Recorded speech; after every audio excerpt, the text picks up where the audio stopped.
be seated.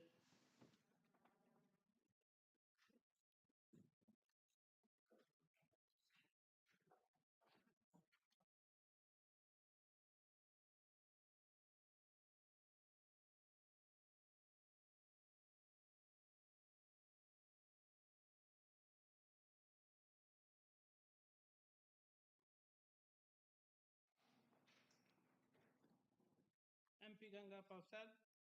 B242. Mr. Speaker, sir, in my reply to PQ 1612 at the sitting of 28th November 2023, I informed the House that the Model United Nations would be reinstated by the Ministry in 2024. Owing to the several days of school closure during the first term of 2024, the organization of the MUN has been delayed.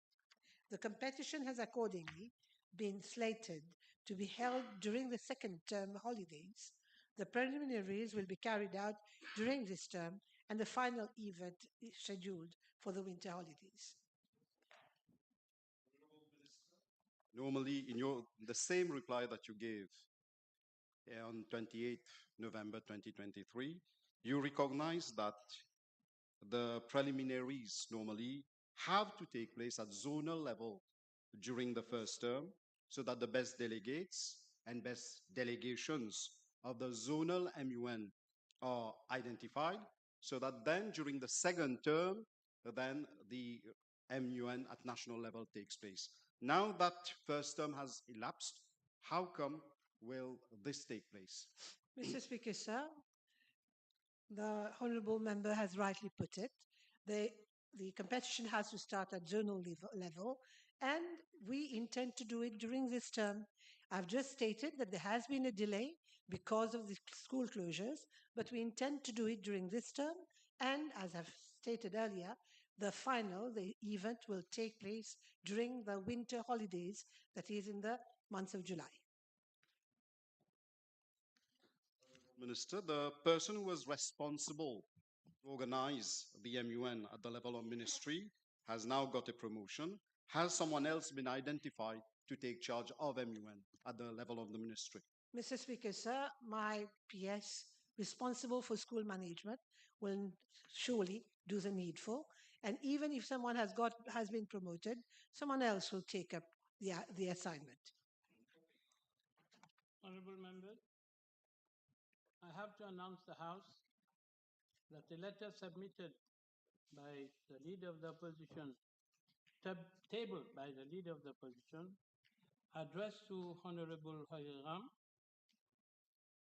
reached my desk, and I can see no mark, no indication, no proof. It's a blank letter, addressed, of course, to Honorable Bobby Hariram, and signed by Dr. Farad Omia, but there is no sign of reception. There is no sign, no indication that this letter went through the ministry. And as Honorable Bobby Hariram said earlier, that he is not aware of any letter that came to his ministry. So I declare this letter fake and irreceivable. Fake and irreceivable. Fake for the purpose of Parliament.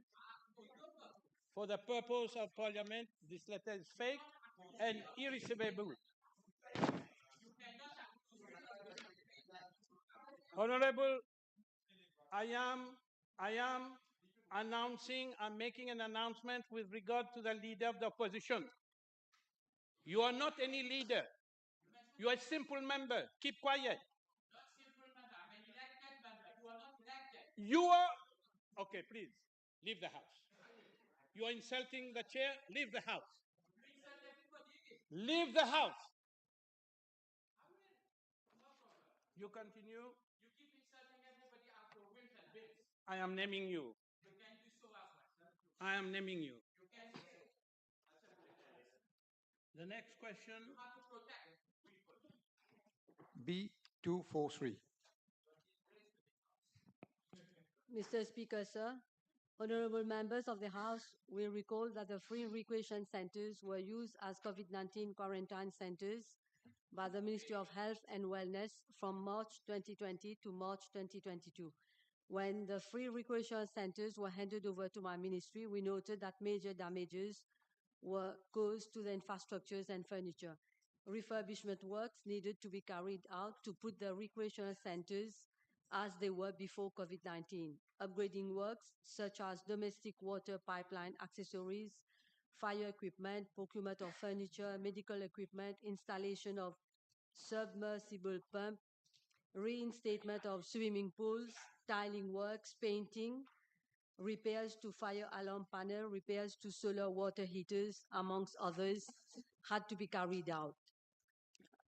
So with regards to the question, a budget of 25 million rupees has been earmarked in the current financial year for those works. Next question. You have one? Can the Honorable Minister provide a time frame for the planned reopening of these mentioned recreation centers? Good question, Mr. Speaker. So we are planning to reopen the centers on the completion of the works. Let's hope at latest by July this year. Next question, MP David. B246.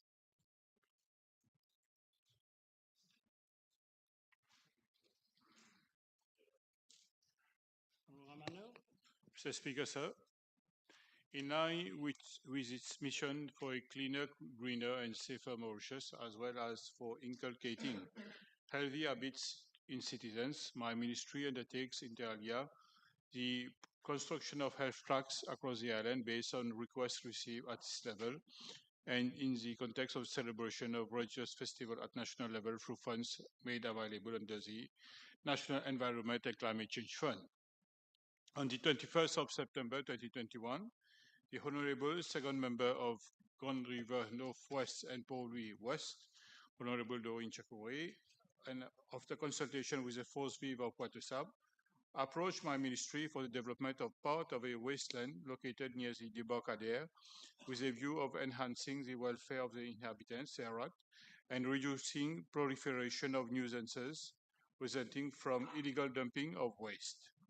Consequently, a site visit was undertaken on the 23rd of September by officers of the Living Environment Unit of my ministry in the presence of the Honorable Second Member of Grand River Northwest and Port Louis West, a representative from the Force Vive of the region and some inhabitants, whereby it was agreed to set up a health track.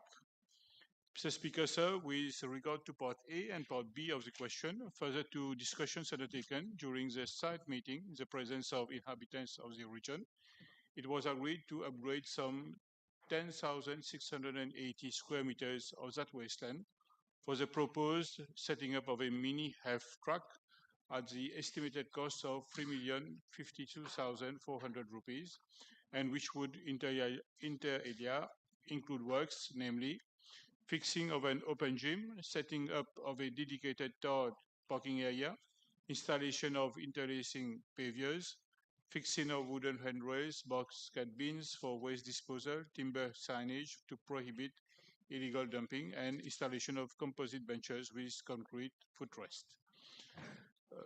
Moreover, my ministry, through its in-house labor, would be embellishing the area through the plantation of 500 decorative plants. On the 27th of December, pursuant to a tender exercise, my ministry has awarded a 5-month contract to Smart Work Company to implement the project, along with 8 additional projects to be implemented in other regions across the island. And in line with the contract agreement, the works were expected to start in January 2023, and due to festive season, Smart Work Company Limited had requested for an extension of time until 20th of January. And it is to be noted that the contractual completion date was revised to 20th of May 2023. So further to the submission of those documents, the site of Pointe-Sable was handed over to the contractor by officers of the Living Environment Unit of my ministry.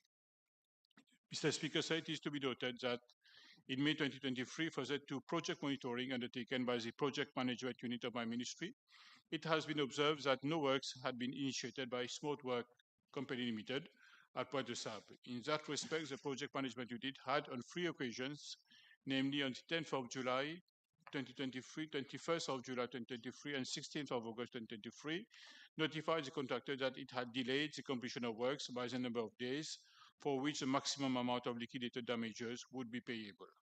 Further to close follow-up undertaken thereon, the contractor had on the 9th of February 2024 informed my ministry that the setting up of the health track at Pointe-de-Sable was expected to be completed by March 2024. On the 15th of April 2024, Smart Work Company Limited has mobilized on site without prior notification, and my ministry has been informed that the latter has wrongly demarcated the project area. And the 19th of April 2024, pursuant to a site visit effected by officers of the Living Environment Unit, the contractor has informed that the works are now expected to be completed by August 2024.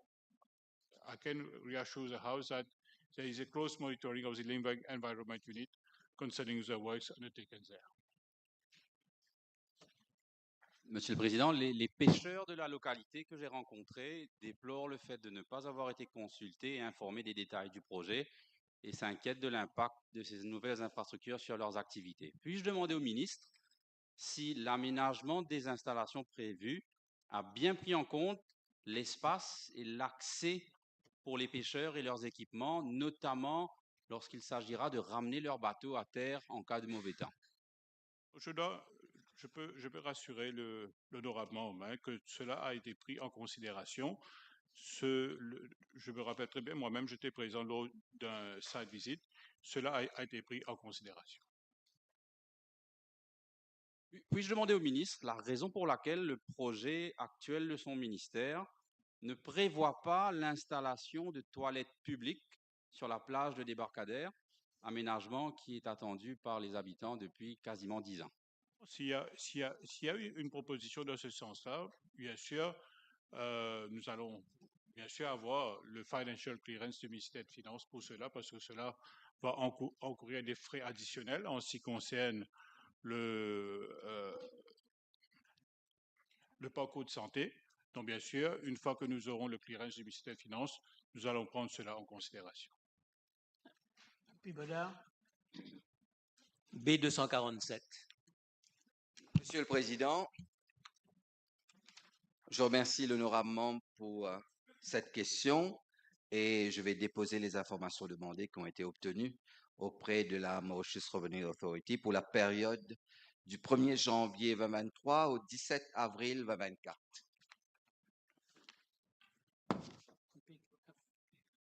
Poser mes questions supplémentaires, Monsieur le Président. Bon, en attendant, je peux toujours poser une question à l'honorable ministre. Est-ce qu'il y a eu un changement drastique par rapport au pays d'origine ces derniers temps?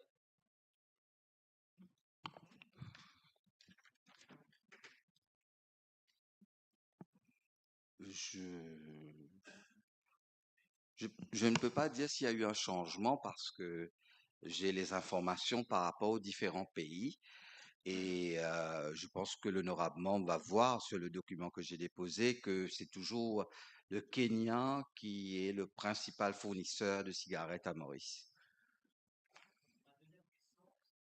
Est-ce que le ministre est au courant que les cigarettes en provenance du Kenya sont, dans beaucoup de cas, il y a des fake trademarks? Monsieur le Président, c'est quelque chose d'assez grave, donc je ne suis pas au courant de cet état de choses et je demanderai, parce que c'est contrôlé par la Mauritius Revenue Authority, toutes les cigarettes qui rentrent à Maurice. Donc c'est pour cela qu'il y a le tampon sur toutes les cigarettes avec la MAA dessus. Donc je ne suis pas au courant et je vais vérifier avec la MAA. J'en ai fait l'expérience en ouvrant certaines cigarettes. Et j'ai une photo que je vais faire parvenir à l'honorable ministre. Et j'aurais aimé, si c'était possible, que la MRE fasse une étude de forensique concernant le contenu de ces cigarettes. Monsieur le Président, quand je vais recevoir les photos, je vais demander, comme je viens de préciser, je vais demander à la MRE d'initier une enquête par rapport aux demandes de l'honorable membre. Thank you. Bid to forward. Mr. Speaker, sir, I would like to inform the House that monitoring of the performance of our athletes is an ongoing process between officers of my ministry and the national sports federations. In the same vein, officers of my ministry are having consultations with representatives of the Mauritius Football Association, MFA, to assess Club M's performance during the preliminary round of the 2025 African Cup of Nations. Besides analysis of the match outcomes, I look forward for their recommendations to firm up Club M's preparation for forthcoming continental and international tournaments. Regarding the national coach, Mr. Fidi Razonaev, I wish to inform the House that he is not under contract with my ministry. Thank you. Monsieur le Président, on ne compte plus les entraîneurs qui se sont succédés à la tête du club M depuis ces 5 à 7 dernières années. De ce fait, le ministre peut-il nous dire quel est le plan qui a été mis en place pour donner une nouvelle orientation à la sélection nationale et s'il y a un objectif bien clair, bien précis qui a été fixé par son ministère pour les 2 à 3 prochaines années? Non, Monsieur le Président, comme je l'ai dit, la responsabilité totale de n'importe quelle discipline demeure avec la fédération. Et bien sûr, la fédération travaille en étroite collaboration avec le ministère en ce qu'il s'agit de plusieurs aspects techniques. Et donc, nous attendons, je l'ai dit dans ma réponse, c'est vrai que l'entraîneur, Fid, a pris l'équipe depuis l'année dernière en vue de la préparation pour les Jeux des îles et il a continué avec différentes compétitions. Et là, nous attendons un peu les recommandations de la MFA pour essayer de faire avancer et améliorer la performance du club M. Après la réponse du ministre, on peut déduire que c'est la MFA qui assure les salaires de l'entraîneur national. Donc, d'après les informations qui me sont parvenues, il n'y a aucun contrat qui lie l'entraîneur à la MFA. Donc, on peut déduire qu'il n'y a aucun plan de travail ni aucun objectif à atteindre pour l'entraîneur national. Peut-on savoir de ce fait, dans de telles conditions, comment un entraîneur peut travailler convenablement et ainsi pour apporter des résultats positifs? Monsieur le Président, je suis d'accord avec l'honorable membre par rapport au fait que l'entraîneur du club M n'a pas de contrat officiel avec la MFA, ce dont je trouve regrettable, et nous avons attiré l'attention de la MFA à plusieurs reprises sur ce sujet. Cependant, je ne suis pas d'accord avec l'autre partie qui dit que le fait qu'il n'a pas de contrat, il n'y a pas de plan de travail. Donc, je le redis, la MFA doit revenir vers nous avec des recommandations. Mais je le redis, je suis entièrement d'accord qu'il est regrettable que l'entraîneur n'a pas de contrat fixe avec la MFA et nous avons fait appel à la MFA à plusieurs reprises pour qu'il puisse finaliser quelque chose avec l'entraîneur.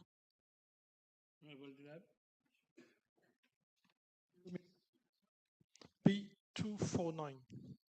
Mr. Speaker, sir, hemophilia is an inherited bleeding disorder due to deficiency in one of the clotting factors. namely proteins in the blood that help in the clotting process. People with hemophilia normally experience excessive bleeding after injuries and spontaneous bleeding in severe cases. There are two main types of hemophilia. Hemophilia A, which is the most common form and is caused by a deficiency in clotting factor A and affects one boy in every 5,000 births. And hemophilia B, which is a deficiency in clotting factor 9 and affects one boy in every 25,000 births. Hemophilia is diagnosed based on clinical presentations and confirmed by laboratory tests. Diagnostic facilities are available at the Central Health Laboratory as well as regional hospital laboratories which perform screening tests and specific factor assays for diagnosis. Mr. Speaker, sir, from 2022 to date, 103 patients have been diagnosed with hemophilia, namely 83 patients with hemophilia A, 10 patients with hemophilia B, 4 patients with factor 7 deficiency, 1 patient with factor 10 deficiency, and 10 patients with platelet function defects.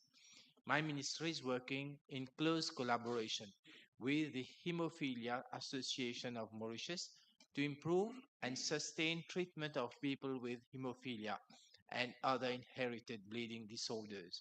This complementary partnership with the Hemophilia Association has helped to meet the needs of patients suffering from hemophilia, and there are many joint projects in the pipeline to further improve treatment, care, and management of hemophilia.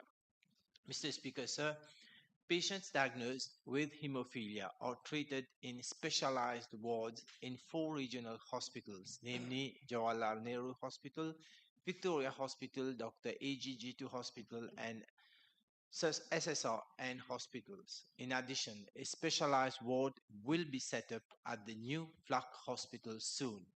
The primary treatment provided for the disease is mainly the use of clotting factor replacement concentrates, where the missing clotting factors are infused into the patient's bloodstream, and the use of prophylaxis factor concentrates for severe hemophilia patients to prevent bleeding.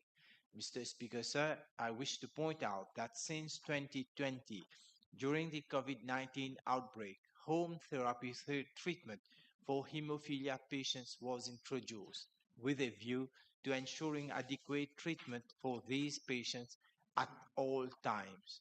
Out of 50 severe hemophilia patients, some 25 patients are currently on home therapy. In addition, through my ministry's collaboration with the Hemophilia Association of Mauritius, patients have been adequately trained on self-infusion of clotting factor concentration for home therapy. This home therapy initiative has greatly improved the quality of life of patients diagnosed with hemophilia, thus allowing them to lead a perfectly healthy and normal life. Mr. Speaker, sir, I wish to also inform the House that as from 2023, Hemlibra, it's a medication, emicizumab, which is a humanized bispecific monoclonal antibody providing effective bleeding prevention in persons with hemophilia A, was introduced. The emicizumab therapy led to a significantly lower bleeding rate than previous factor 8 prophylaxis. In children less than 12 years old, the annual rate of treated bleeding events is reduced by 99%, while resorting to transfusion factors, bleeding is still present despite regular prophylaxis. Moreover, Hemlibra is administered through the subcutaneous route only once monthly as compared to factor 8 concentrates, which has to be administered twice or three times weekly. Hemlibra is also significantly improves the quality of life of children by reducing bleeding, including hemarthrosis, bleeding to the joints, which are very painful and often require surgical interventions and long hospital stays, potentially leading to severe disabilities. Next question. You have one? Thank you, Mr. Speaker, sir, for allowing me this supplementary. In his reply, the Minister mentioned that hemophilia A is one of the most common type of hemophilia. Thus, can the Minister give an indication of the cost incurred for treating such patients and its cost effectiveness? Thank you. Mr. Speaker, sir, the monthly cost for children with hemophilia A treated with Hemophilia is around 114,000 per child. It means more than 1 million rupees yearly. Hemophilia is cost effective because it considerably reduces hospitalization, number of surgical intervention on joints, and reduces use of anti-hemotrophic factors, which are very expensive. In addition, access to Hemophilia has greatly helped children in attending school regularly, as there is no need for injections every week. Next question. Thank you, Mohammed. B259.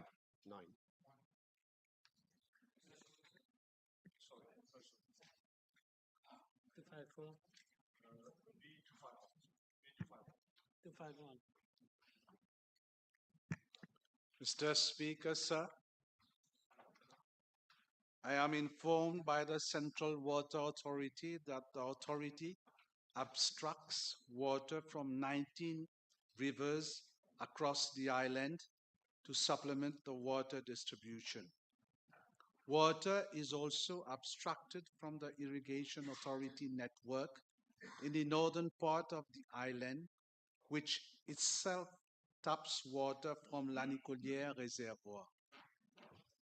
The pumping facilities are located on the river reserve, and the pump is installed on a concrete platform, and a suction pipe with a foot valve is submerged into the river. The water is treated through containerized pressure filters, CPF, and disinfected with chlorine prior to injection in the existing network and into reservoirs. There are currently 52 CPF across the island, producing some 105,000 meter cube of water daily. Mr. Speaker, sir, with regard to Part A and Part B of the question, I am tabling the information concerning the location of CPF and the regions that they serve. As for Part C of the question, I am informed by the Central Water Authority that the core of a CPF plant consists of pressure filters, which are vessels that contain silica sand and activated carbon as filtering media designed to remove particles, chemicals, and microorganisms from water. The operation of a containerized pressure filter involves 4 stages of water treatment process. Firstly, depending on the quality of the raw water entering the CPF plant, pre-treatment may be necessary. Coagulant chemicals such as aluminum sulfate and polyelectrolyte are then added to facilitate the filtration process. Secondly, the filtration stage is where the raw water is passed through pressure filters. As water flows through the filter media, contaminants are trapped and clean water exits the system. Thirdly, following filtration, water is stored in tanks or reservoirs before using liquid chlorine as disinfectant to ensure compliance with World Health Organization's guidelines and Mauritius Drinking Standards of Environment Protection Act. Finally, the filter media are cleaned periodically through backwashing, where water is flowed backward through the filters to remove the accumulated debris. This process is typically initiated at preset intervals or when pressure differentials reach predefined thresholds. Mr. Speaker, sir, concerning Part D, I am informed by the Central Water Authority that following the identification of a new water source, the Scientific Services section of the CWA performs chemical and bacteriological analysis of the water. The CWA laboratory then undertakes an investigation of the surrounding activities of the water source for potential sources of pollution, and consequently, the laboratory decides of the parameters that need to be tested to ascertain the potability of the water source. The parameters that are normally tested are physicochemical tests, that is pH, turbidity, conductivity, total dissolved solids, suspended solids.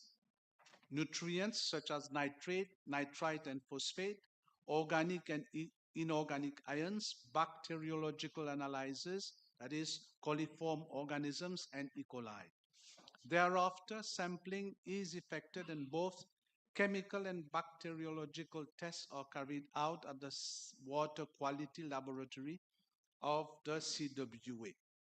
In the event the water source is situated in a highly agricultural zone, additional parameters such as pesticides are tested. The parameters tested are accredited to ISO 17025.2017. Once the test results show that the parameters tested are compliant with ambient water norms, the CWA goes ahead with the installation of the CPF.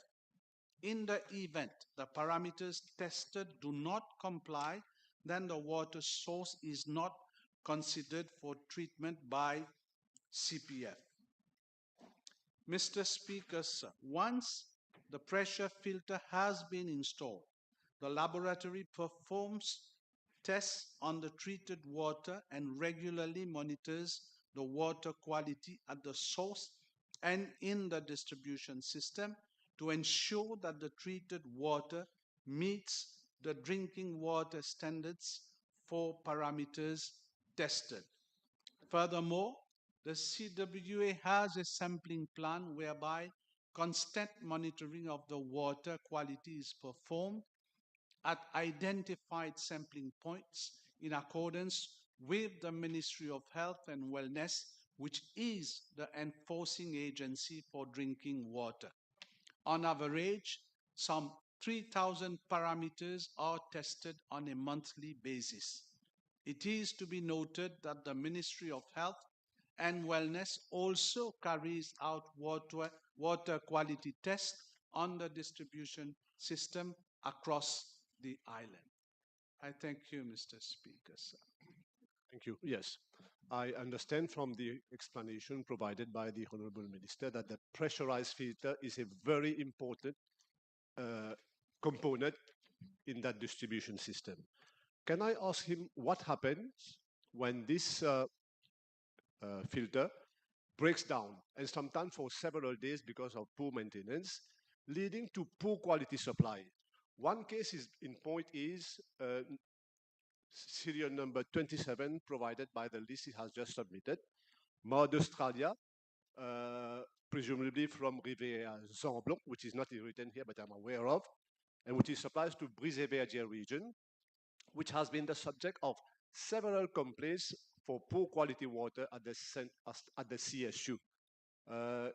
So can I ask the Honourable Minister, what happens, I repeat my question again, what happens when this component breaks down? Is water supply interrupted, or is it distributed, notwithstanding the fact that the filter is not working, and perhaps mixed with Lanicollier water, which he has mentioned himself.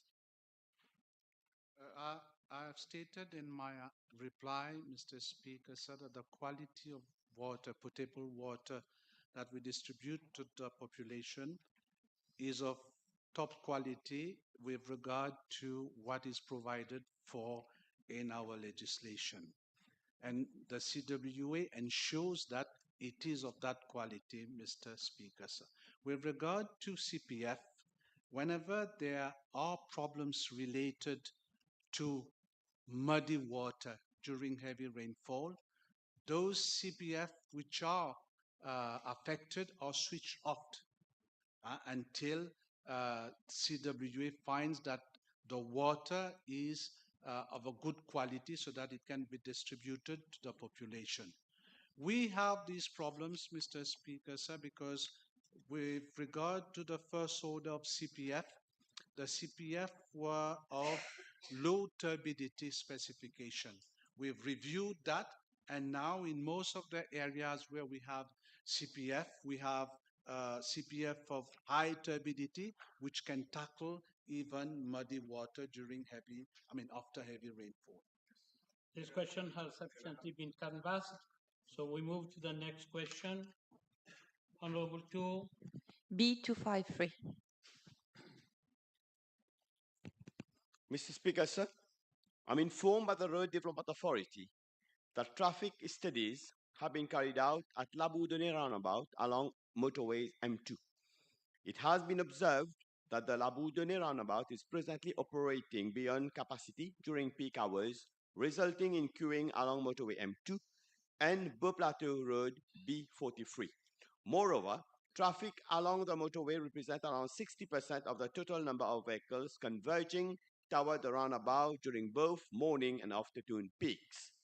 The traffic congestion is to some extent due to vehicles heading towards the private schools situated along B43 road, which is being used as a drop-off zone for students, thus causing a bottleneck at Labon roundabout.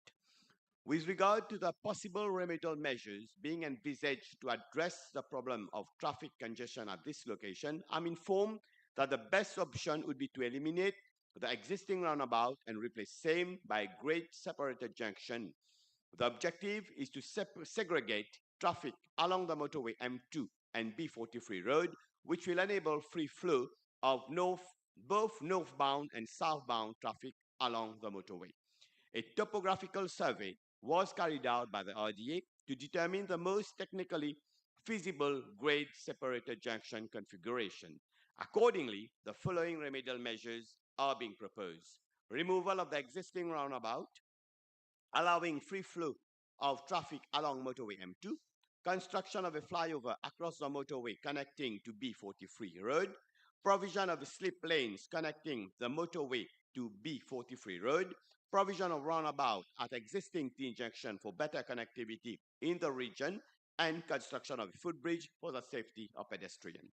Mr. Speaker, sir, I wish to highlight that the above proposed project is still being examined for its feasibility. My ministry and the RDA will have further consultations with stakeholders with a view to finalizing the design and subsequently initiate land acquisition procedures. With a view to providing a holistic solution to address the traffic congestion along B43 road, the RDA, in consultation with the TRMSU, will advise the private school thereat on appropriate mitigating measures to be implemented at their level, such as provision of dedicated drop-off zones for students to prevent queuing along the road. Thank you. Next question.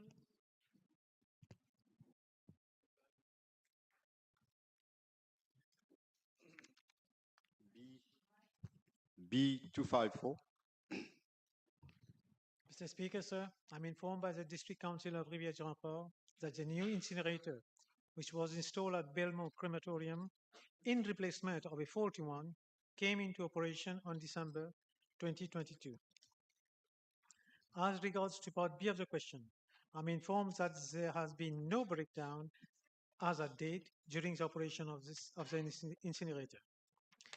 As far as part C of the question is concerned, I'm informed that the last incineration was effected on the 24th of February 2024 as a crematorium. Mr. Speaker, sir, I wish to inform the House that the present incinerator equipment, along with the 15 other incinerators, was supplied by Kanta Electrical India Limited under the India line of credit. The contract was awarded on the 26th of July 2019, but no provision for maintenance of these incinerators was made in the bidding document. Given that the incinerators at Belmont Crematorium is not covered by any maintenance agreement, it has been felt advisable to stop the incineration thereat. However, all requests for incineration from the public are being done at the Petit Raffray and Piton Crematorium, respectively. My ministry has already invited bids on the 27th of March 2024 for the repairs and maintenance of the 16 incinerators on a customized basis to allow local service providers to bid, and the closing date for submission of bids is 25th of April 2024. It is expected that the contract would be awarded in mid-June this year, and the duration of repairs work, whenever required, is 5 months. Honorable Minister, initially in 2019, on 26 July, the contract was signed between your ministry and the Kanta Electricals India Limited for a sum of $2,256,000 US. Now that you are talking about a new undertaking between your ministry and Kanta Electricals, who will foot the bill? What I've just said, Mr. Speaker, is that we have to find another company who can maintain this incinerator, because after the 16 incinerators were commissioned, there was defect liability for 1 year. After that, we have to find another company to maintain the incubators. That's what I'm talking about, for the maintenance of the incubators, of the incinerators, not incubators, sorry. Clarification, eh? Honorable Minister, in your reply to my PQ on 11th May 2021, B328, you informed the House that the burners and the pollution control unit by the technical team of Kanta Electricals India Limited were not done. How will this time this will be taken care of? That's why I've mentioned in my reply, Mr. Speaker, I've just mentioned my ministry has already invited bids on the 27th, I'm going to repeat myself, of March 2024 for the repair and maintenance of the 16 incinerators on a customized basis, which means we are going to change the system in what was provided to us earlier. That's what, then we can do the maintenance. MP Juman. B255. Mr. Speaker, sir, the stand of the Republic of Mauritius is that Mauritius has complied with the partial award delivered by the Arbitral Tribunal, and therefore Mauritius has transferred the amount awarded in the award to an account in the name of Patel Engineering Limited, together with interest thereon. Next question. Thank you. You have a supplementary? Please. Thank you. How much has the cost of the state of Mauritius so far in terms of legal fees, and to whom all these legal fees has been attributed? Mr. Speaker, sir, this supplementary does not form part of the main question, and I therefore do not have it with me. Let's move to the next question. MP Antil. Merci, Monsieur le Président. B256. Mr. Speaker, sir, this issue has been raised to me personally by my colleague, Honorable Babli, some time ago. I'm informed by the Municipal Council of Bakwa Phoenix that presently there are no upgrading works that are being carried out at the Bakwa bus terminal. However, the Council intends to undertake renovation and upgrading work in 2 toilet blocks, male and female, at Vacua terminal, comprising of the following: replacement of amenities such as taps, sink, urinals, doors, and tiles, painting work, provision of new air extractor, and provision of a toilet for persons with disabilities. Mr. Speaker, sir, the renovation and upgrading work will be undertaken in-house by the Council and will start by mid-May 2024. The work, which will cost around 1 million rupees, are expected to be completed by end of September 2024.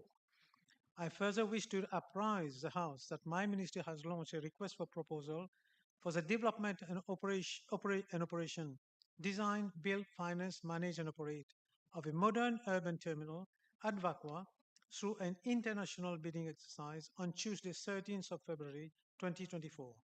The closing date for the submission of the proposal is on Tuesday, 14th of May 2024. One of the mandatory requirements of this project is the integration of a bus station within the new urban terminal. Therefore, the Council is proposing to carry out minor renovation and upgrading work pending the operation of this integrated bus terminal, which will be funded by the successful promoter. Next question. You have one? Clarification and no new question. Oui, Monsieur le Président, oui, j'ai une supplémentaire puisque j'avais posé la même question l'année dernière et les travaux étaient prévus pour décembre 2023. Je réalise qu'ils ont été reportés pour mai 2024. Oui. Le vice-premier ministre peut-il indiquer à la Chambre quelles mesures son ministère envisage-t-il de prendre pour résoudre les infiltrations d'eau? On a un gros problème d'eau en cas de pluie à la gare de Vacua. C'est une passoire. Alors, quelles mesures son ministère envisage-t-il de prendre pour résoudre les problèmes d'infiltration d'eau à travers le plafond, causant des inondations irréalistes à l'intérieur de la gare? Merci. Mr. Speaker, I've just mentioned that we are going to do the repair and it's going to be done in-house by the Council. Okay, let's move to the next question. MP Wuchit. B257. Mr. Speaker, sir, I'm informed by the Mauritius Sports Council that the stadium is currently closed to the public for safety purposes since 15 December 2023. The facility is regularly subject to vandalism and theft and suffered significant damages, including the main electric panel. The lighting facilities will be restored when funds are made available. With regards to Part B, I'm informed that the Mauritius Sports Council is responsible for the management and maintenance of the facility. Thank you. Thank you, Mr. Speaker, sir. In light of the prolonged period without lighting on the football ground, can the Minister inform the House whether his ministry has conducted any assessment to see the costing of the new installation of the lighting? And if so, can the Minister provide assurance that this issue will be prioritized in the forthcoming budget? Monsieur le Président, je pense qu'au niveau de la section infrastructure, il y a eu un travail qui a été fait. Je n'ai pas les renseignements avec moi pour savoir combien cela coûterait. En ce qu'il s'agit de donner l'assurance, tout ça, ça c'est autre chose. We move to the next question. MP Rampal. B258, Mr. the Speaker, sir. Thank you. Mr. Speaker, sir, with your permission, I'm tabling the information regarding the funds disbursed by my ministry for financial year 2022-2023 to the MMIL. With regard to the current financial year 2023-2024, expenditures are still ongoing and are being disbursed and will be available at the end of this financial year. Thank you. I'm sure the minister is aware, the Director of Audit has made an observation concerning lack of accountability in the management of public funds by the Mauritius Multi-Sports Infrastructure Limited. Now, what does the minister propose so that there is more effective management of public funds in the future with regards to that particular organization. Je remercie l'honorablement, Monsieur le Président, mais il serait beaucoup plus sage de venir avec une question directement sur ce que le directeur de l'audit a fait. Parce que là, la question principale concerne les dépenses et je n'ai pas les renseignements et j'ai besoin d'analyser. Donc, éventuellement, si l'honorablement vient avec une question au niveau de l'audit. MP Boda? Thank you, Mr. Speaker. Sir, B259. Mr. Speaker, I stand informed that in regard to implementation of the La Vigie to Flic-en-Flac Link Road project, the Ministry of National Infrastructure and Community Development has, as at date, requested my ministry to initiate action for the compulsory acquisition of 45 plots of land belonging to 42 private landowners in the region of La Marie and Henrietta. I am further advised that information as regards payment of compensation to each of these landowners is being compiled and will be placed in due course in the Library of the National Assembly. May I ask the Honorable Deputy Prime Minister whether there were acceptance of the sum, which was the value, under protest, and how many cases have gone to the review panel? I do not know whether I have such information at hand. What I do know, Mr. Speaker, is that all in all, there has been private agreement in respect of 61 plots of land. That has already been agreement. So, presumably, landowners who would have agreed but are contesting the value would be amongst those 61.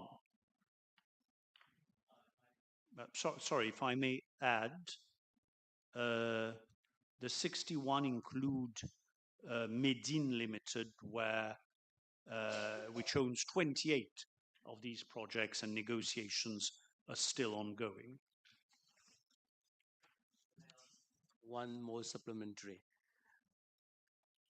Yes. Can the Honorable Deputy Prime Minister give us an idea of when the payment can be made? Because there have been so many cases where there are a lot of arrears as regards to compulsory acquisition. I couldn't agree more, Mr. Speaker. The procedure is very lengthy and causes tremendous frustration amongst those whose land is either acquired by agreement or compulsorily acquired, and it takes a lot of time. I do request my officers to handle such matters as expeditiously as possible, but the procedures are long and cumbersome. Is it related? Clarification? All the questions are related. Yeah, but I'm asking you for this one. Yes, it is. Can I ask the Deputy Prime Minister whether he cannot put a fast track, a special desk to deal with these issues, because he has accepted himself that there's a lot of frustration and a lot of people wait for the payment of this compulsory acquisition. Absolutely, Mr. Speaker. We would have liked to, and I am constantly pressing for fast tracking. The problem is my ministry is under immense pressure. This government has so much work on its hands, is trying to undertake so many projects. Earlier we were discussing drains, for instance. We can also refer to small community projects, sports facilities. We are under pressure from a host of ministries and public authorities to acquire land for various purposes. And as the Honourable Gentleman well knows, the state does not itself, is not a major landowner. So we are under immense pressure, and we try our best to deliver as fast as possible. Next question. B260. Mr. Speaker, sir, I'm informed by the Municipal City Council of Port Louis that, that initially a total of 1,000 stalls were earmarked for stall holders to operate on the first and the second floor of the Victoria Urban Terminal. Out of the 1,000 stall provision, 594 stalls were made on the first floor and 406 on the second floor of the building. Given that the traders initially operating on the second floor expressed concern at the fact that they were having difficulty to market the product owing to the fact that the place is not visited by many customers, decision was taken to shift them to vacant stall on the first floor, provided that they were regular with the payment of their monthly rental. For those who were not consistent with the settlement of the monthly rental, a decision was taken to terminate their lease agreement, and they were given the option to be shifted on the first floor on the condition that they settle all the dues. I'm further informed by the Municipal Council of Port Louis that till date, a total of 582 stalls are unoccupied at the VUT. 406 are located on the second floor and 176 on the first floor. At present, there is no trader operating on the second floor. Therefore, my ministry is looking into the possibility to make an alternative use of this second floor, such as its conversion into office space. As for the reallocation of those 176 unoccupied stalls on the first floor is concerned, the Municipal Council of Port Louis has, by way of a press notice, dated 20th of December 2023, invited potential occupiers to apply for the same. As at date, the Municipal Council of Port Louis has received several applications, and same have been assessed and approved at a different council meeting. The reallocation exercise is still in progress. Mr. Speaker, sir, regarding part B of the question, I'm informed by the Municipal Council of Port Louis that as at 18th of April 2024, an amount of 14,082,650 rupees is currently owed by the existing stallholders. In a bid to recover that amount, the Municipal Council of Port Louis has initiated legal action against those debtors. Moreover, the Municipal Council has terminated the lease agreement for those stallholders who have not been settling their rental amount for a long period, and their respective stalls have been recovered by the Council. Mr. Speaker, I have two clarifications. Yeah, first one, in a past PQ, the Honourable Minister informed the House, PQ B966, that an amount of 45 million rupees is being paid to the landlord on a yearly basis. Can I ask the Honourable Minister, how is a difference of rent, that is rent being paid by the stallholder and rent that has not been paid, how is it funded to pay the landlord? In fact, for the difference in rent, in income rather, we contact the Minister of Finance to help us to pay the company. Last clarification. Thank you, Mr. Speaker. That's a gentleman. At least you thank the speaker, you see? Because according to standing order... No, I have to thank you because my colleagues were getting one supplementary and I'm having two. Let Yes. me finish. According to standing order, it's a speaker you have to thank, not the minister. No, I said speaker. Of course, you are a okay. gentleman. Okay. Some honorable members thank ministers. Thank you, Minister. Thank you, Minister. This is not the way. You should thank the speaker for allowing you, for giving you a supplementary question. It's never too late to learn. Please. So I was asking. Take your time. Take your time. It's coming. Don't worry. Not coming. It's coming.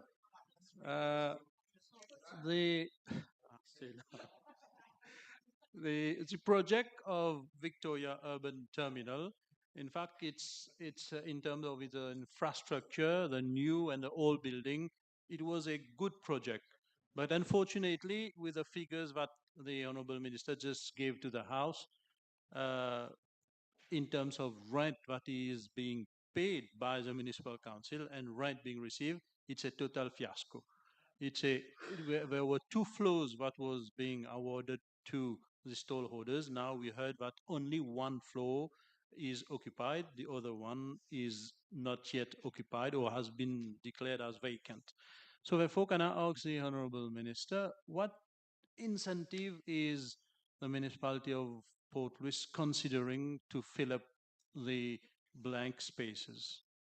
Mr. Speaker, sir, firstly, I won't say it's a fiasco because these people, the hawkers, they were working on the pavement, in the gutter, in the sun, in the rain, and now they have a proper place to work. So for these people, it's not a fiasco. That's number one.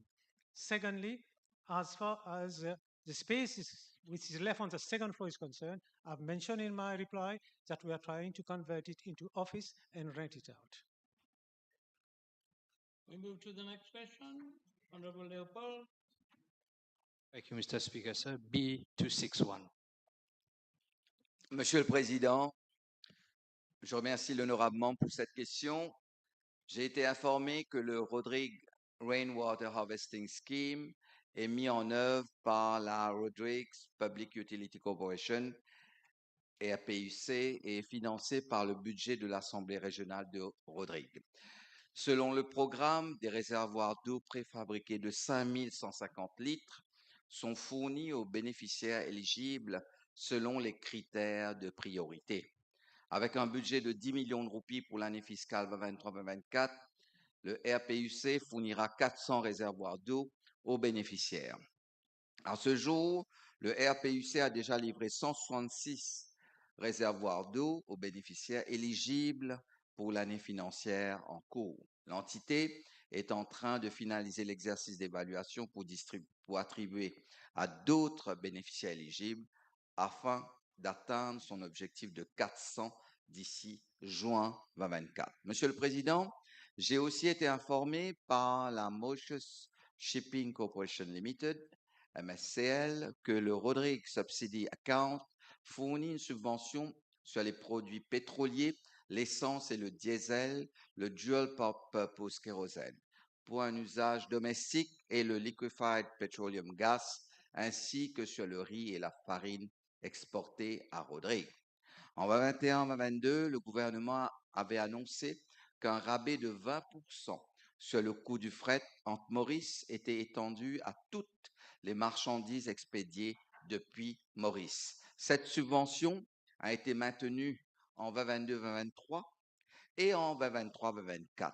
Ainsi, sur le fret pour les réservoirs d'eau en plastique fibre de verre, les résidents de Rodrigue bénéficient déjà d'une subvention de 20%. Merci, Monsieur le Président. Next, you have a question supplementary? Next question, MP Basha. B262. Mr. Speaker, sir, the MOPAS platform is the gateway to access government e-services, as well as the MoCloud platform is available to citizens on the government's online portal or through the MoCloud mobile applications available on Play Store, Google Play, and Huawei App Gallery to download documents ported on it, such as birth certificates, marriage certificates, amongst others. Allow me to elaborate on the MOPAS, which is the National Authentication Framework, the NAF, which allows citizens and non-citizens to authenticate securely with government and other agencies through a single sign-on portal and is in operation since 2020. The registration for a MOPAS account can be done on the MOPAS portal or the MOPAS mobile application, which is also available on Play Store, Google Play, and Huawei App Gallery. by providing the surname, name, gender, date of birth, address, email address, and citizenship.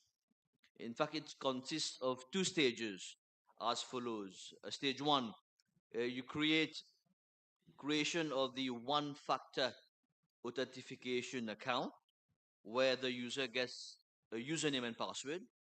And stage two, a two-factor authentication account. The two-factor authentication account is mainly used for high-level e-services requiring additional security, as the MoCloud platform can be activated through the following. There are two options to do so. First is by visiting the nearest post office, where an officer verifies the ID card of the user with his or her MoPass profile, and on successful verification, the 2FA of the corresponding MoPass's account is activated. Number two is by performing an eKYC on the MoPass mobile application, and that involves uploading a photo of his or her ID card and doing a liveness test on the mobile app. The system verifies and compares the live selfie with the photograph of the ID card. Once the attempt is successful, the 2FA is thus activated. This content-based feature was implemented in December 2020, mainly to facilitate the diaspora because they are not present in the country. As at date, 34,000 users have availed of the eKYC and have expressed their full satisfaction. Mr. Speaker, sir, I wish to inform the House that the photograph uploaded from the national ID card and the live selfie are immediately deleted after verification and comparison process is completed. And this is well documented in the terms of use of the eKYC and privacy statement, which is publicly available on the MoPass portal. Furthermore, my ministry is a registered data controller with the Data Protection Office to ensure compliance with the Data Protection Act 2017 for processing personal data. Also, before doing a live with the eKYC feature, a data protection impact assessment was carried out, and it was only when the go-ahead of the DPO was conveyed that the eKYC went live.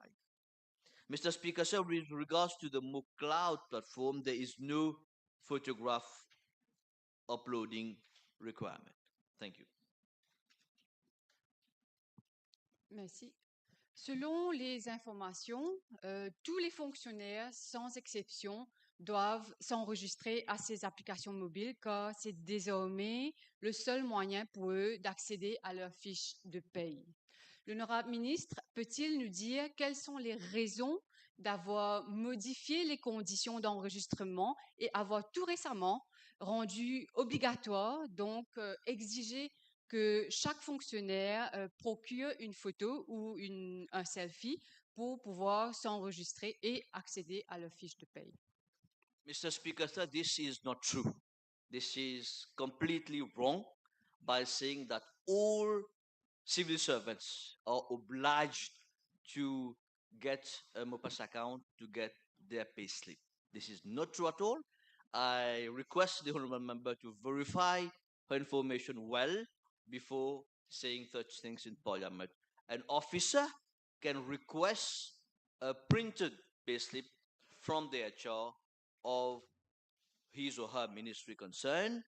With regards to payslip available online, it is a very laudable initiative we have taken to reduce paper printing, because you imagine the number of civil servants that would print a copy of their payslip, but that is available online. But even though, Mr. Speaker, sir, as I mentioned in my reply, all those options, all those features are optional. If you don't want to upload a photograph to have an account, you could verify your identity at a post office through the MoPass. Next question, MP Kilan.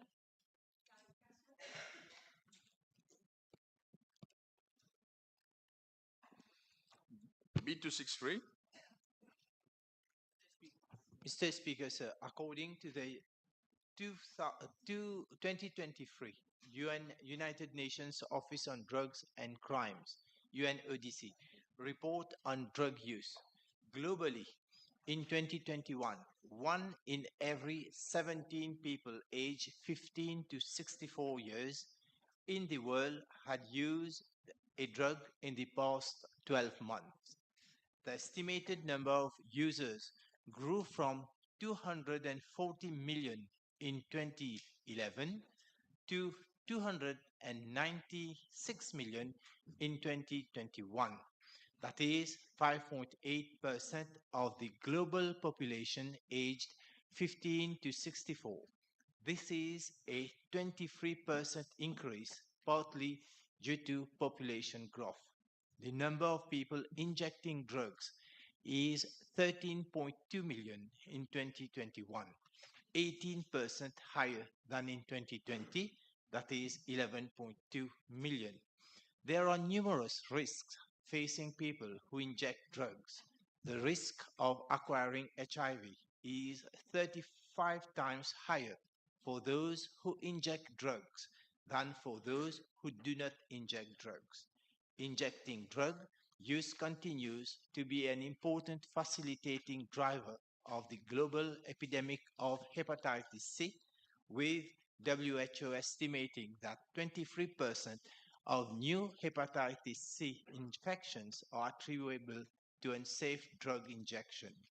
Overall, liver diseases attributed to hepatitis C account for more than half of deaths attributed to the use of drugs, and drug overdoses account for a quarter of drug-related deaths.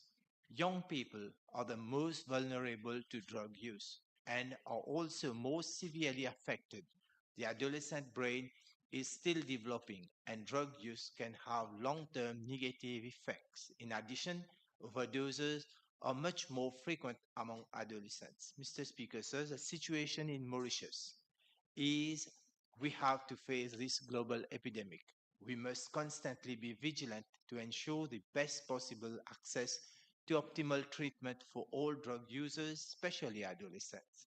Thus, in view of international recommendations, including those of the UNODC 2023 report, it has been proposed to authorize access to methadone for minors from the age of 15 who have severe drug use and are in therapeutic deadlock. A national protocol was prepared by a group of professionals. It has been validated by Dr. David Mété, chef de service d'addictologie at the Centre hospitalier universitaire Belle-Pierre de l'île de la Réunion. The protocol does not concern all adolescents who have drug injection, but those who, despite 1 or 2 withdrawal treatments with psychosocial support, have relapsed to a severe addiction and are in a therapeutic deadlock. Mr. Speaker, sir, it is to be noted that the consent of parents or legal guardians will be mandatory prior to enrolling minors on the methadone substitution therapy program, and psychosocial care will be essential as is customary to other beneficiaries. For those who have relapsed after 1 or 2 detoxification treatments based on medical records, and after a multidisciplinary consultation meeting, methadone treatment will be considered.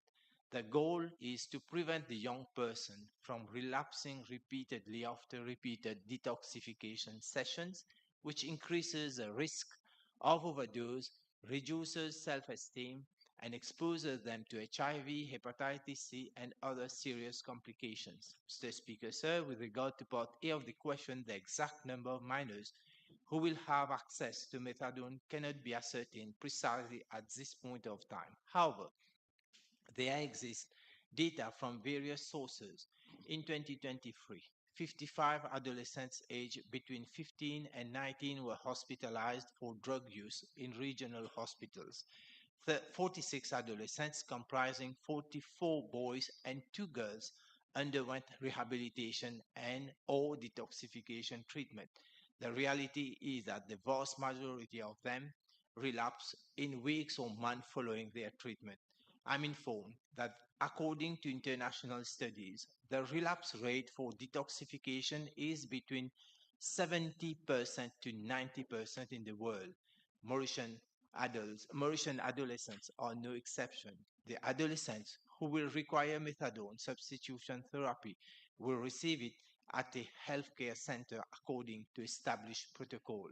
Mr. Speaker, sir, as for part C of the question, I wish to highlight that the proposal to introduce methadone was made during the working group setup for the drafting of the plan on addiction, which involved several doctors from the harm reduction unit, the consultant in charge, and 3 non-governmental organizations chosen by their peers to represent them. Further meetings will be conducted by the Ministry of Health with all NGOs involved in the fight against drugs as well as other stakeholders. Clarification. As always. Yeah. Merci, Monsieur le Président.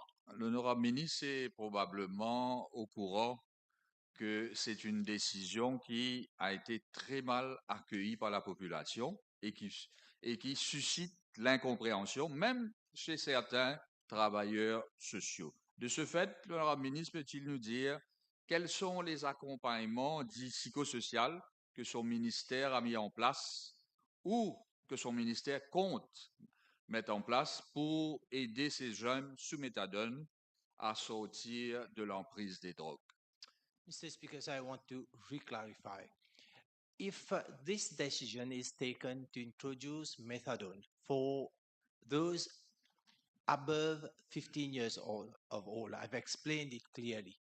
This is first a recommendation of the UNODC. These adolescents, they are prone to the various diseases. And if we don't introduce such treatment for them, they were going to relapse and being exposed.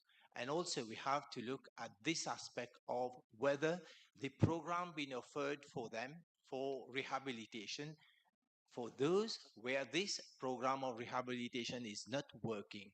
That's why we need to introduce this medication for them to stop in that direction of keep on consuming drugs. Mr. Speaker, sir, of course, we need to have a strong psychosocial support for these adolescents because the NGOs, they are working in close collaboration with the ministry, the psychologists, and all these different stakeholders are giving their best to offer the best psychosocial treatment for these adolescents who will be concerned for treatment. Et le ministre peut-il nous dire quel est le nombre de jeunes concernés par cette mesure qui sont scolarisés et quelles sont les mesures que son ministère a mis en place afin qu'ils puissent, en même temps qu'ils sont sous traitement, poursuivre leurs études? At this point of time, it's very difficult, Mr. Speaker, sir, to give the number. But what I've been informed that in a year, we will likely to have at the 2 or 3 adolescents who will be concerned with such program. Now, it's good also to point out in a South Asian country where the drug penalties are very severe, where you have death penalties, in these countries, the increase in consumption of drugs, if you'll compare it from 2022 to 2023, it's increasing by more than 5 to 7% in these countries. And what has been offered for adolescents, it's methadone. And I think that this is the right way to dealing with such a problem. MP Duman. B265.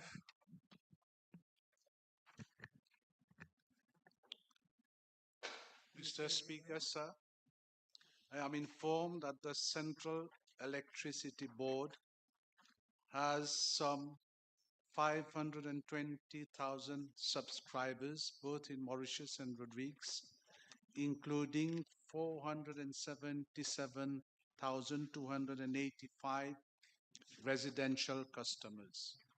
The residential customers are classified in 4 categories, and a differentiated tariff is charged in accordance with electricity consumption. The first 3 categories under tariffs 110, 120, and 140 are charged a minimum tariff of 3 rupees 16 per kilowatt hour for the initial 25 kilowatt hour consumed. Differentiated tariff is then applied depending on the consumption of electricity. The fourth, namely tariff 110A, concerns households benefiting from government social allowances and socially vulnerable households registered with the National Empowerment Foundation, and they are charged a tariff minimum of 2 rupees 18 cents per kilowatt hour.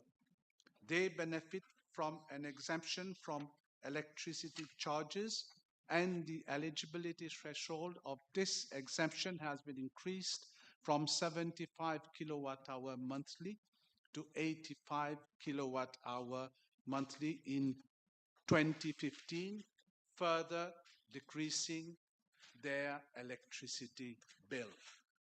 Mr. Speaker, sir, I am informed that the last electricity tariff reviews took place as follows.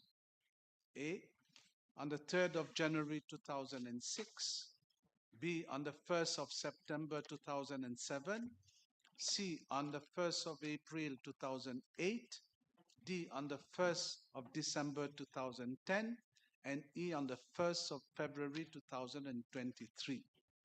The average increases between January 2006 to December 2010 have been of the order of 12%, 15%, 22%, and 10% respectively. As for the last exercise, the Utility Regulatory Authority had approved the tariff review on 15th December 2022, which was effective on 1st February 2023. Under this new tariff structure, no increase in tariff has been applied to residential customers consuming up to 300 kilowatt hour monthly, implying that these customers are still as at date paying the tariff that was fixed in December 2010. This represents 386,152 out of 477,285 subscribers, representing 81% of the residential category customers. In addition, some 34,200 customers in the commercial tariff category were also exempted from any increase during the last tariff review effective in February 2023. This represents 78%, and again, these customers are paying as at date the same tariff that was applicable before the tariff review. Mr. Speaker, sir, as requested, I am tabling the yearly revenue collected by the Central Electricity Board during the period January 2025 to 31st March 2024. Mr. Speaker, sir, I wish to highlight that with a view to further alleviate the burden of vulnerable households, the CEB has introduced a home solar project consisting of free installation, operation, and maintenance of rooftop solar PV kits of 1 to 1.5 kilowatt for vulnerable households being implemented in different phases. This measure allows such households to decrease their electricity bills through production of energy free of charge and export to the CEB grid. These households benefit from an exemption of 75 units, representing around 3 rupees 7 monthly on their electricity bills. These customers will benefit from the scheme for a period of 20 years. To date, 3,000 households have benefited from the home solar project. The Central Electricity Board plans to install a total of 10,000 PV kits, and this measure will benefit many more households in the coming years. Mr. Speaker, sir, the CB has furthermore introduced a net billing scheme for the free deployment, operation, and maintenance of solar PV kits of capacity 2 kilowatt each to residential customers. Again, these beneficiaries can produce energy free of charge and export to the CB grid, thereby obtaining a relief on their electricity bill. Since the 11th January 2024, the initial eligibility criteria of monthly consumption of 2,000 kilowatt hour has been raised to 300 kilowatt hour to enable additional target households to benefit from such facilities.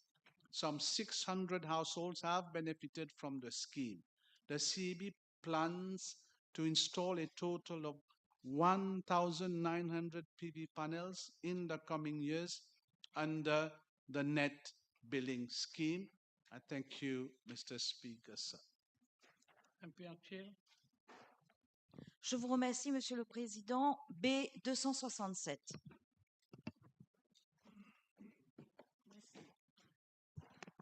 Mr. Speaker, sir, I thank the honourable member for the question. I wish to inform the House that according to Article 2 of the United Nations Optional Protocol to the Convention on the Rights of the Child, on the sale of children, child prostitution and child pornography is defined as any representation by whatever means of a child engaged in real or simulated explicit sexual activities, or any representation of the sexual parts of a child for primarily sexual purposes.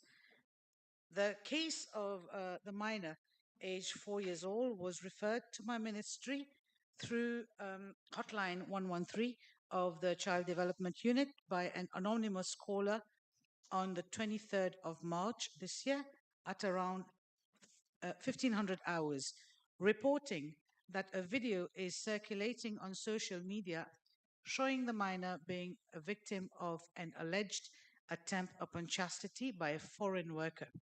In line with working arrangements and protocol, the on-call child protection team intervened promptly as appropriate. A request was immediately made to have the video removed from social medias. I am informed by the Ministry of Information Technology, Communication and Innovation that the video, which was posted on Facebook, was reported to Computer Emergency Response Team of Mauritius on Monday, the 25th of March 2024, and as at 28th of March, the video had already been removed from all platforms.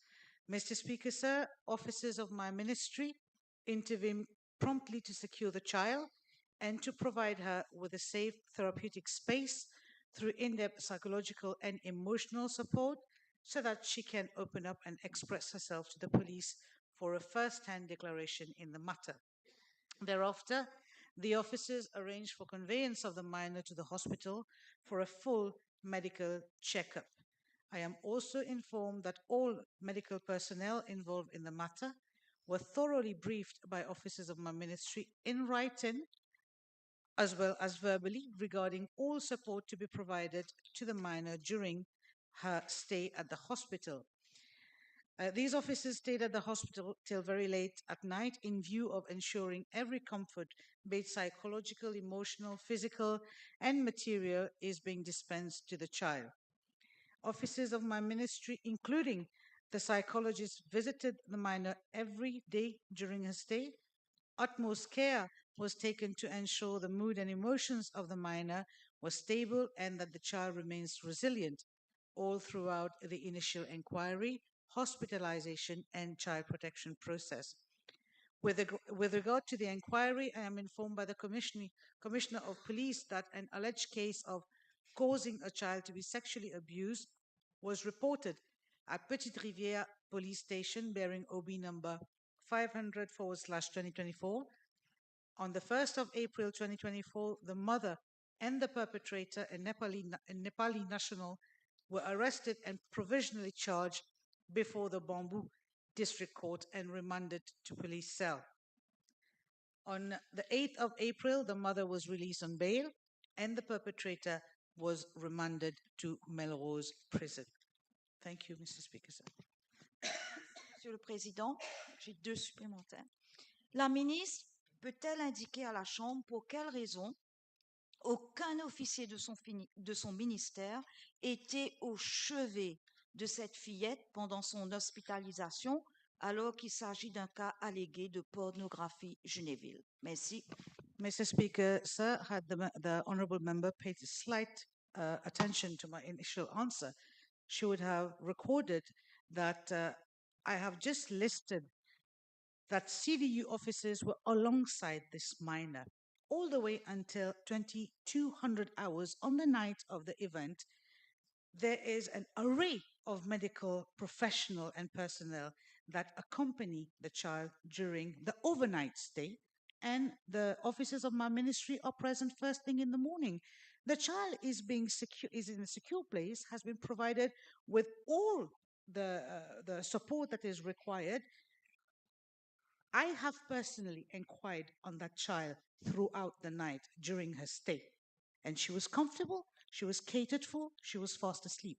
First light, first thing in the morning, all the officers of the Child Development Unit, and it is a multidisciplinary team that involves the police, officers of my ministry, and that of the Ministry of Health as well.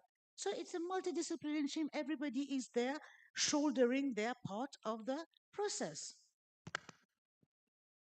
Merci, Monsieur le Président. La ministre considère-t-elle comme acceptable le fait que le mardi 26 mars, vers 15h30, lors de la sortie de la fillette de l'hôpital, 2 officiers de son ministère étaient présents, l'un étant une femme et l'autre un homme portant une boucle d'oreille? Merci. Mr. Speaker, sir. Mr. Speaker, sir. It begs the question whether the honourable member is actually concerned about the welfare of a child where there's an alleged case of sexual exploitation. Is the member actually concerned about the health or the status or the protection of the child, or she is concerned about a gender bias question of a man wearing an earring? Oh. No debate. This is question, parliamentary question. You should thank me for allowing you to put this question. B264, B268 have been withdrawn. Time over? No, not time, but question, no more questions. No more questions. Motion. Motion. Mr. Speaker, sir, I move that all the business on today's order paper be exempted from the provisions of paragraph 2 of Standing Order 10. Seconded. The question is that all the business on today's order paper be exempted from the provisions of paragraph 2 of Standing Order 10. Those in favor say aye, those against say no. Ayes have it. Statements by ministers.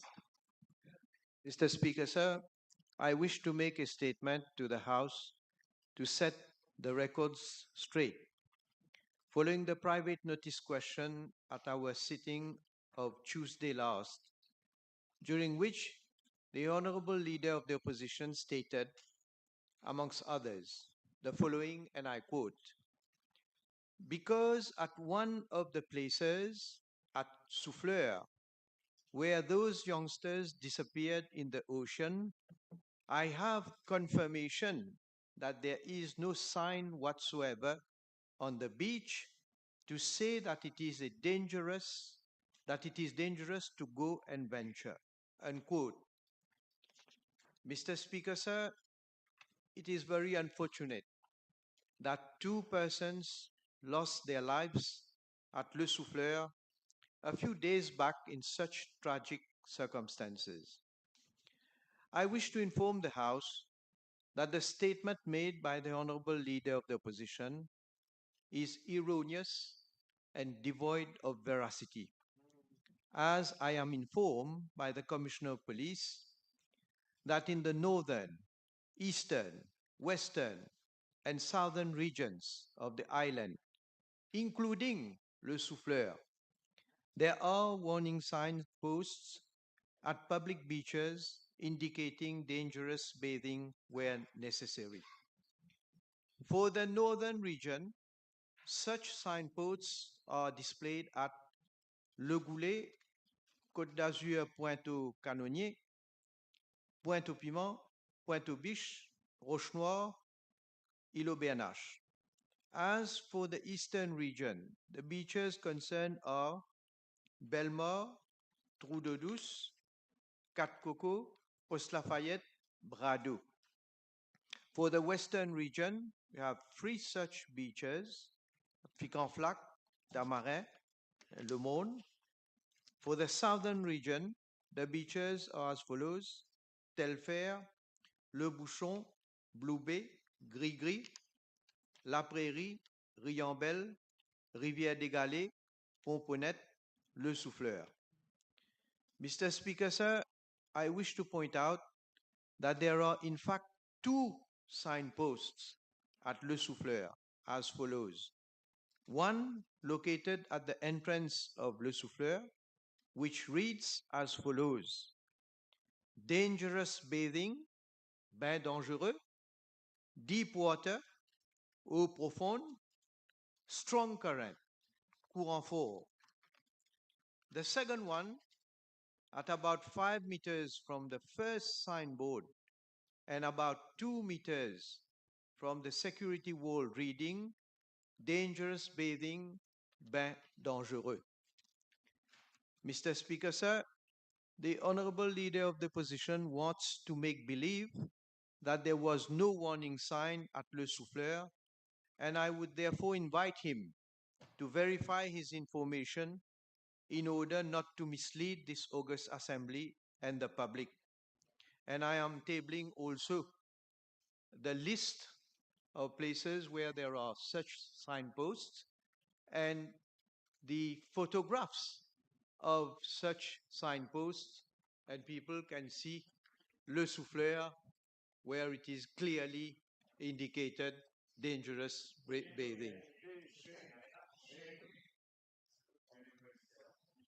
Mr. Speaker, sir, these signposts would be enhanced and standardized with a view to including the distance from the danger zone.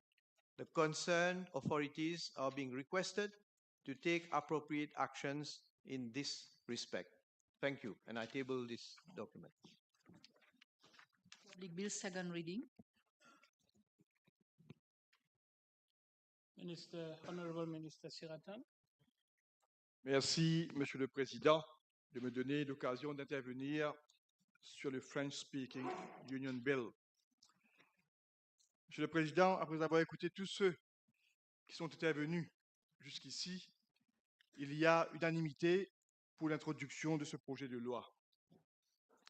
Après le Bhojpuri Speaking Union, le Telugu Speaking Union, le Tamil Speaking Union, le Creole Speaking Union, l'Urdu Speaking Union, l'English Speaking Union, nous aurons sous peu le French Speaking Union. Monsieur le Président, le détenteur de la médaille d'or du Centre national de la recherche scientifique en 1995, Claude Agege, linguiste et professeur au Collège de France, qui est d'ailleurs l'auteur de plusieurs livres à succès, observe qu'en moyenne, il meurt environ 25 langues chaque année. Claude Agege ajoute que selon lui, dans une centaine d'années, si rien n'est fait, la moitié de ces langues seront mortes. D'après ses études, à la fin du XXIe siècle, il n'en restait qu'environ 2500 langues et peut-être beaucoup moins, compte tenu de l'accélération fort possible du rythme de leur disparition. Claude Agerge ajoute que, comme les civilisations, les langues sont mortelles et le gouffre de l'histoire est assez grand pour toutes. Pourtant, dit-il, la mort des langues a quelque chose de tout à fait insolite et d'exaltant quand nous nous en avisons. Les langues sont capables de résurrection, mais la vigilance s'impose, faute de quoi toutes sont menacées, y compris le français. Monsieur le Président, ceci étant dit, je vais donc saluer l'initiative prise par mon collègue, le ministre des Arts et du Patrimoine culturel, et ce gouvernement, sous la direction du Premier ministre, pour la présentation de ce projet de loi. Car ce gouvernement est engagé à la préservation de toutes les langues vivantes qui font partie de notre histoire et de notre patrimoine.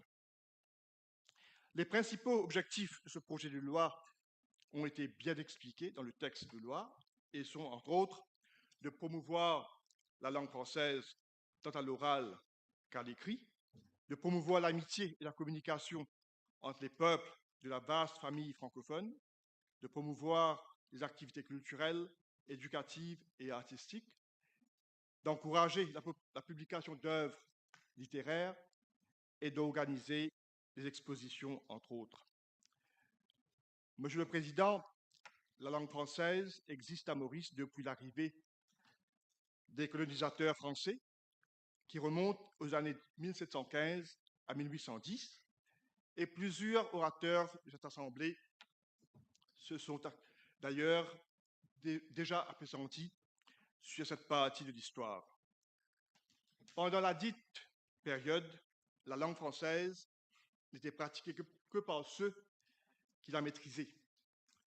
Avec l'arrivée de Mahé de la Bourdonnais, les structures mises en place et le côtoiement quotidien ont permis à ceux venus des pays d'Afrique et de l'Inde de se saisir de certains mots et d'expressions français. Au fil des ans, grâce aux esclaves et travailleurs étrangers, cette langue a gagné du terrain, même si la prononciation était quelque peu difficile.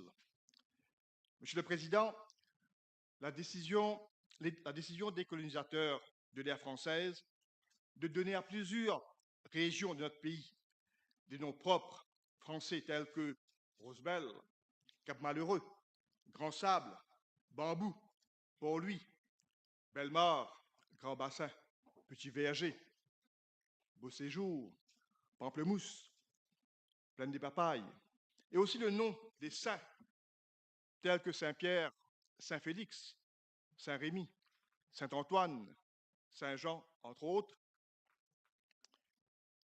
Monsieur le Président, après la colonisation de l'île par les Britanniques en 1810, et ce jusqu'à notre indépendance en 1968, même si l'anglais est devenu la langue officielle de notre pays, la langue française est restée très présente à Maurice, tant dans le parler que dans l'écrit.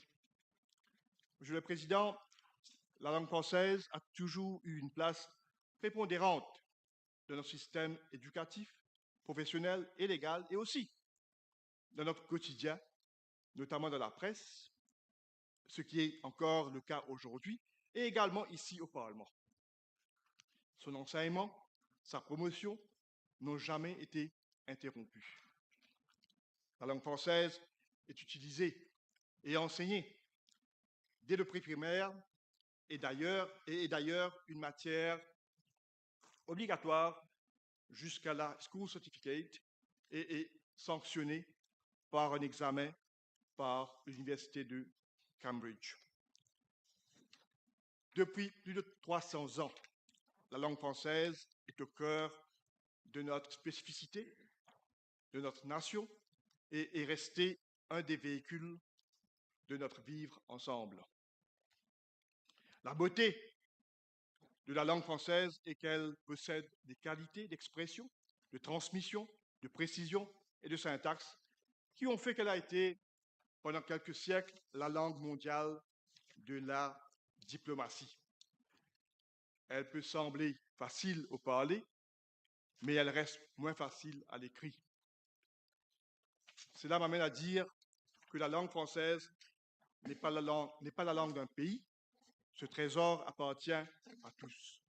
Et une fois qu'on la maîtrise, Monsieur le Président, on ressent le besoin de l'explorer pour s'enrichir tant au niveau linguistique qu'au niveau culturel.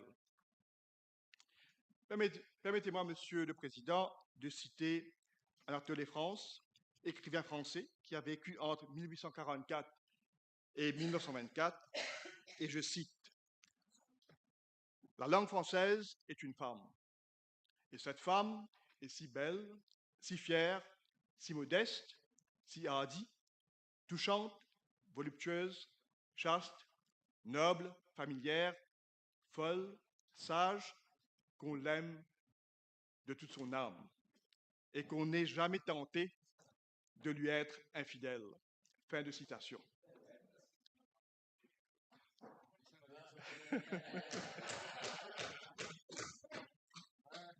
Nous avons donc, Monsieur le Président, un devoir essentiel de veiller à sa promotion, à sa qualité et à sa vitalité, d'où la présentation de ce projet de loi pour la création d'un French-speaking union.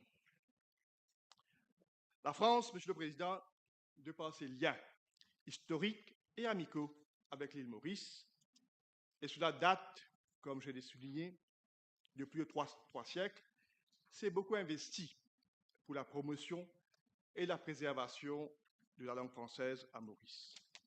La France, par le biais de ses institutions, notamment le Centre culturel d'expression française, l'Institut français de Maurice, le lycée Labon, entre autres, offre l'accessibilité linguistique et culturelle française, l'opportunité aux Mauriciens, et à travers les débats, la lecture, le théâtre et les concours de dictée, entre autres.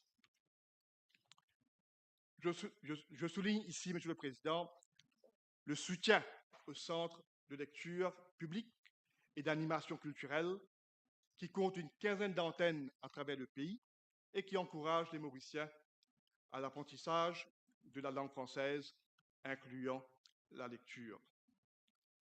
Monsieur le Président, nous avons connu à l'île Maurice des auteurs récipiendaires de distinctions littéraires en France, tels que Édouard Monique, Jean Fanchette, Marcel Lagesse, Pierre Renaud, Marcel Cabon, Natacha Pana, Ananda Devi, entre autres. Et pour consolider la langue française, Monsieur le Président, à l'île Maurice, nous nous sommes adhérés en 1970 à l'Organisation internationale de la francophonie. Et je voudrais ici, Monsieur le Président, profiter de l'occasion pour féliciter le Premier ministre, l'honorable Pravin Kumar Jugnauth, d'être élevé au grade de Grand Croix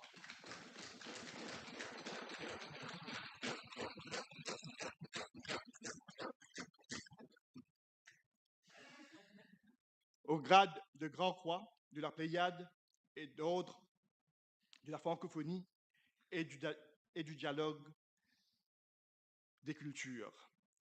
Une distinction internationale qui fait honneur à toute la nation mauricienne, Monsieur le Président. C'est pour vous dire, Monsieur le Président, l'importance qu'a la langue française à l'île Maurice.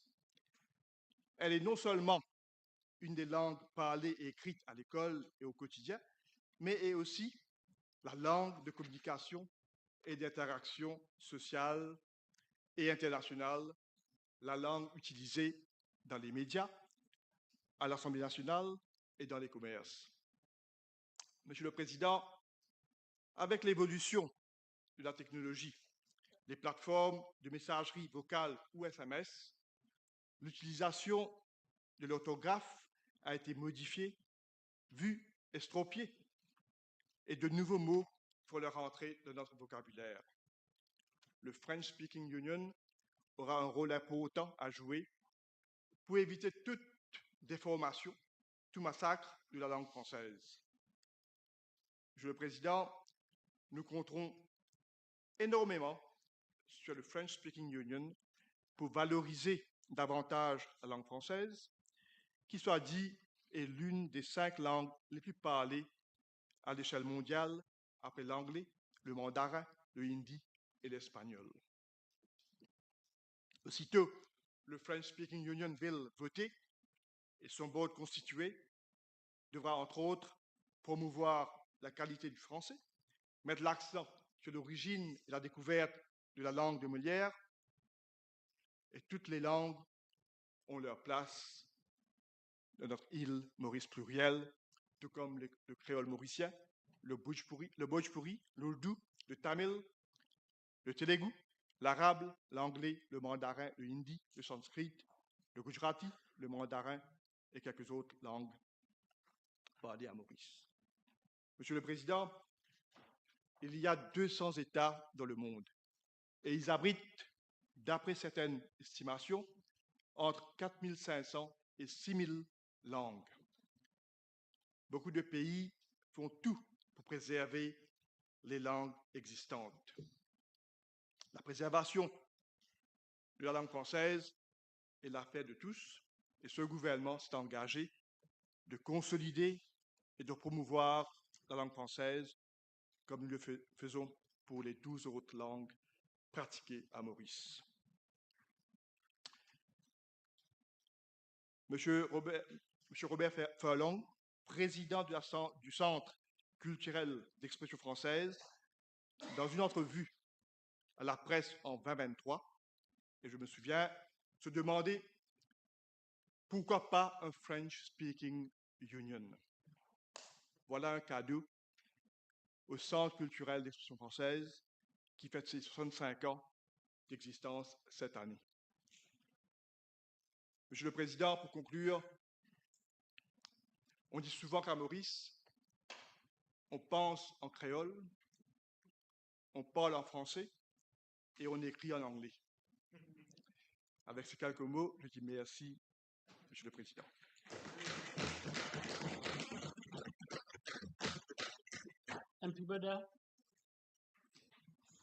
Monsieur le Président, j'aimerais ajouter ma voix au débat sur ce projet de loi.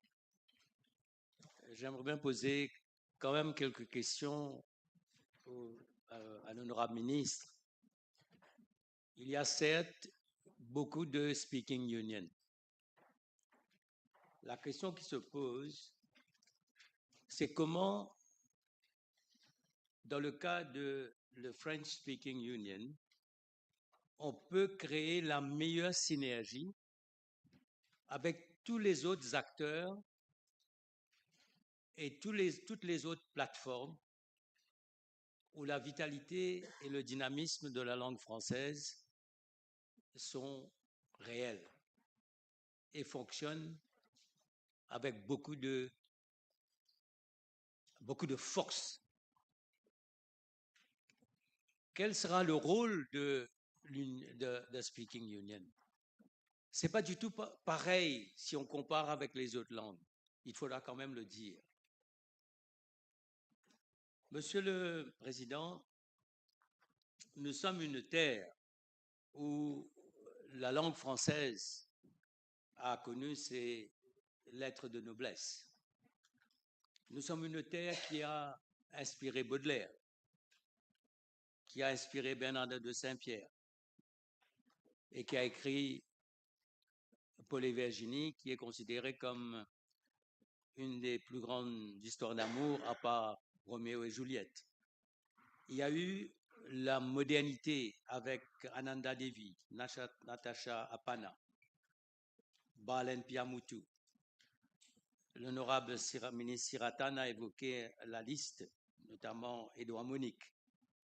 Je voudrais ajouter le prix Nobel de la littérature, qui est d'origine mauricienne, Jean-Marie Leclésio. La question qui se pose aujourd'hui, c'est comment ce projet de loi à moins que l'Union ne devienne qu'une institution symbolique. Parce que ce qu'il faut créer, c'est la synergie et que l'Union, le Speaking Union, puisse être un moteur avec sa force propre. Pourquoi, Monsieur le Président? Parce que le long et parfois tortueux parcours de notre histoire nous permet aujourd'hui l'apaisement et le recul pour enfin admettre et reconnaître le français comme un bien commun, comme une valeur essentielle au dialogue des cultures. C'est un véhicule nécessaire, sinon essentiel, à l'exposition de nos idées aujourd'hui, de nos valeurs démocratiques, l'acceptation des formes novatrices et surtout aussi l'ouverture sur le monde extérieur. Le français a toujours été un soutien à la langue créole, à tel point que le créole est une langue nationale et l'évolution du français et de la langue créole a fini par en faire une langue de proximité.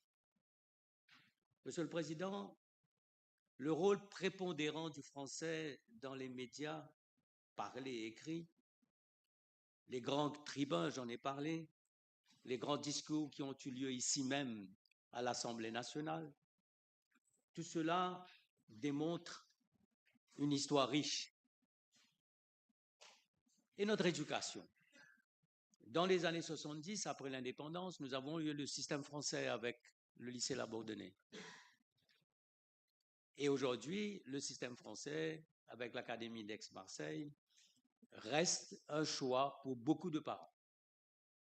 Il n'y avait pas beaucoup d'étudiants qui sont partis dans les universités françaises au départ, mais dans les années 70, avec l'allocation d'un certain nombre grandissant de bourses, imaginez quand, dans les années 70, alors qu'il n'y avait que 4 lauréats côté garçons et 2 lauréats côté filles, la France a fait offert 60 bourses dans les meilleures universités françaises, ce qui explique qu'il y a une génération de personnes, de femmes et d'hommes qui ont été formés dans les universités françaises qui sont revenus à Maurice. Alors là, je voudrais rendre un hommage à tous les professeurs de la langue française qui nous ont fait aimer le grand môle, qui ont fait aussi aimer Molière, les autres écrivains, les nôtres aussi bien sûr. Et c'est un moment pour moi de rendre hommage à tous ceux qui ont justement marqué notre vie et aussi le rôle de l'Alliance française qui a créé un boulevard d'opportunités pour les jeunes, même dans les milieux ruraux, et aider à la longue marche pour une société égalitaire. Et j'ai parlé aussi de l'ouverture vers les universités françaises. Et dans notre quête du savoir, nous avons donc des Mauriciens qui sont formés à la fois dans les universités de langue anglaise et dans les universités de langue française. Nous sommes parmi les experts bilingues les mieux, les plus compétents. C'est une intelligence extraordinaire que nous pourrons exporter demain ou aujourd'hui, dans beaucoup de domaines. Donc le français est un héritage et un patrimoine. Et cette démarche de lui reconnaître ses lettres de noblesse, comme je dis, bon, je pense que c'est une bonne chose.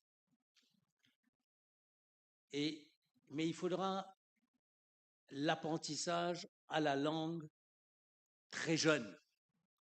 Ce qui nous manque à Maurice, c'est des laboratoires de langue pour qu'on puisse parler la langue parfaitement, pour qu'on puisse être parfaitement bilingue ou trilingue ou polyglotte. Et je voudrais rappeler le rôle économique et diplomatique que nous ambitionnons avec notamment la francophonie. Après l'espace culturel, il avait été question de créer un espace économique, nos liens avec nos voisins d'Afrique. Et il y a aussi les organisations francophones, les nombreuses organisations récemment, l'organisation parlementaire que vous avez présidée.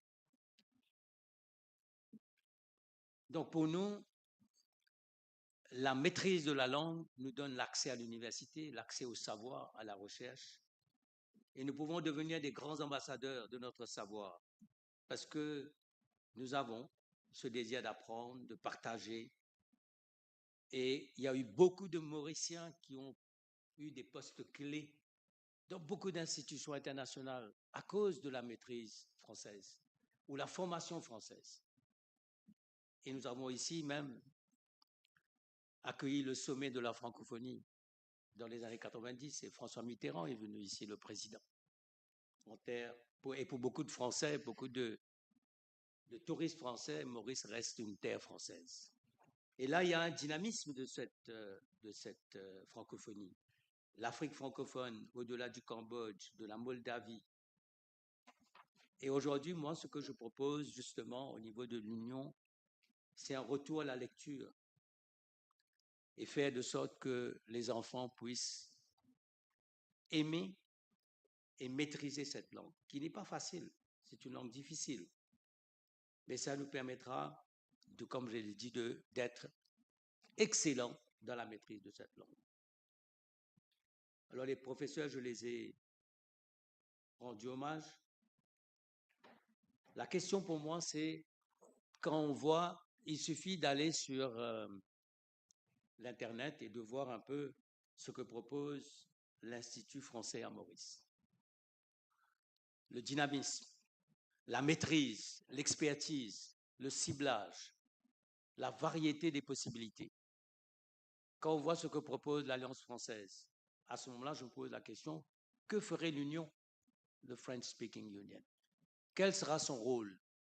Est-ce que ce sera une organisation? Est-ce que ce sera une organisation qui sera là uniquement symboliquement présent? Non. La question, c'est une grande ambition, c'est un grand défi. Est-ce que le French Speaking Union pourra créer la meilleure synergie, créer l'espace, créer les activités? Nous avons les ateliers de théâtre, nous avons les ateliers de l'écriture. Il n'y a pas longtemps, Barlen Piamutu à Trou de Douce en a animé un autre. Édouard Monique l'avait fait. Est-ce qu'on peut faire des grands salons du livre pour réconcilier la nouvelle génération avec le livre au-delà du smartphone? Et c'est là que l'Union a énormément de défis